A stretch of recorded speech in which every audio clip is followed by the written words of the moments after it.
Pourquoi est-ce que c'est décourageant pour quelqu'un qui se dit chrétien de croire en la perte du salut? Je vais vous présenter plusieurs points très importants, enregistrer cette vidéo et mémoriser les arguments. Tout d'abord, c'est très décourageant à court terme pour 4 raisons. Premièrement, vous êtes dans une incertitude constante, puisque si le croyant à chaque péché ou à chaque chute, il peut perdre son salut, eh bien, il n'est absolument pas dans la paix promise de Christ. Il est plutôt dans une angoisse spirituelle permanente, puisqu'on pêche tous les jours, avouons-le.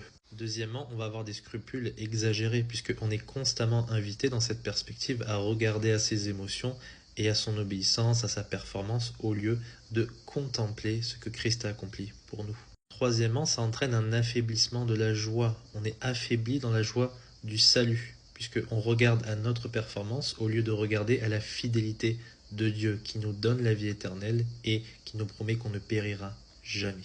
Quatrièmement, vous allez avoir de mauvaises motivations, puisque votre sanctification va plus être de l'ordre de la survie spirituelle que d'une réponse d'amour reconnaissante envers un Dieu qui est fidèle. Maintenant, il y a aussi des problèmes sur le long terme, et je vais vous en donner 4 également. Premièrement, ça entraîne une vision appauvrie de Dieu, puisque vous êtes maintenant face à un Dieu qui est plutôt changeant et qui n'est pas fidèle à ses promesses. D'accord? Alors qu'en Dieu, en réalité, il n'y a pas l'ombre d'un changement.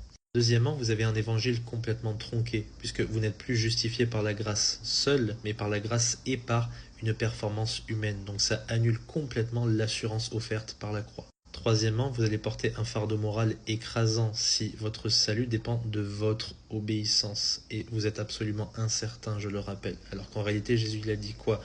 Venez à moi, vous qui êtes chargés, et je vous donnerai du repos. Et Paul dit quoi? Que ce n'est plus moi qui vis, c'est Christ qui vit en moi. Et enfin, tout ça entraîne un découragement chronique, voire même un abandon. À force d'être constamment dans l'introspective et incertain de votre obéissance et performance, eh bien, vous pouvez même être amené à quitter la foi, à ne vouloir plus avoir rien à faire avec le christianisme. Alors qu'en réalité, la Bible enseigne quoi?